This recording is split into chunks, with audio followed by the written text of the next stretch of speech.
Nous sommes attendus sur l'un des yachts les plus luxueux du monde en pleine mer des Caraïbes.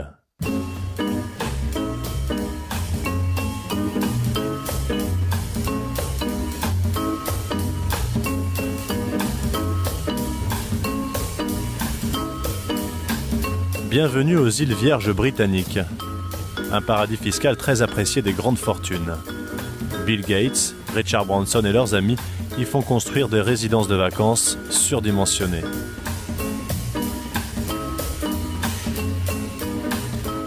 Sur Amnesia, le propriétaire n'est pas encore arrivé à bord. C'est sans doute pour cette raison que tout l'équipage, capitaine compris, a le nez sur les vitres et les chromes du navire. Rien, absolument rien n'est laissé au hasard. On nous dit que l'anglais est plutôt sympathique, mais aussi très maniaque.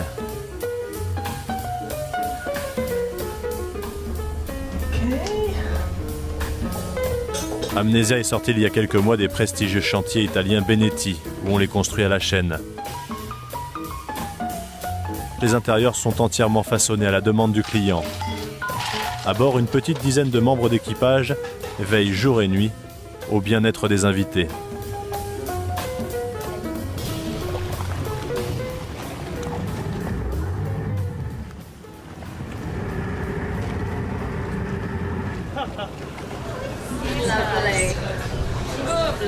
L'homme tant attendu débarque enfin. Il s'appelle Graham Dezille, cet habitant de Jersey est l'héritier d'une grande famille industrielle anglaise. Il se contente aujourd'hui de gérer quelques salles de sport à Londres.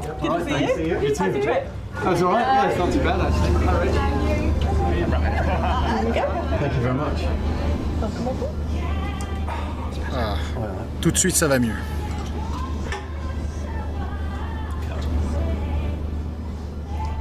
La route est longue quand on vient de Jersey, mais ça vaut le coup.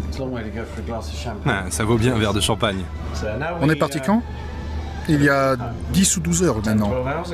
Ce n'est pas si long finalement. Quand on voit le nombre de kilomètres parcourus, on a complètement changé de climat, de paysage. Ça fait du bien d'être enfin en vacances.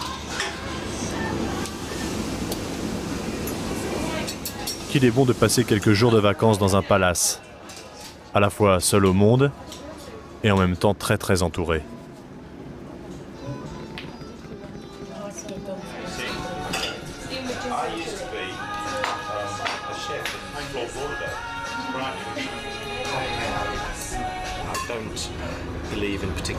Je ne vois pas la nécessité d'avoir du personnel à la maison.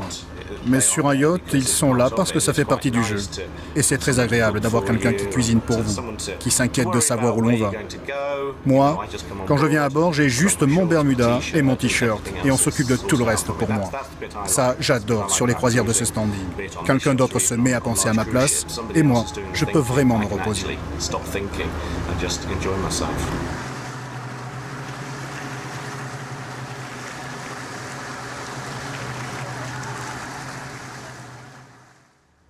On vous l'assure, la première nuit de sommeil sur Amnesia est toujours excellente. Un peu comme si ce nom portait bonheur à Graham. C'est très compliqué de donner un nom à un yacht. Un jour, j'ai vu une publicité pour un hôtel. La première page de cette publicité comportait la définition du mot amnésie, comme une définition de dictionnaire. Après, je regardais un programme à la télévision à propos des discothèques à Ibiza, et ils avaient un club qui s'appelait Amnesia. Là, je me suis dit, attends, 2 fois en 2 jours, je pense que c'est un bon nom. Je l'ai testé sur plusieurs personnes qui ont souri. Alors je me suis dit, c'est aussi une bonne manière de s'enfuir, d'oublier ses soucis. Voilà ce qu'Amnesia représente pour moi.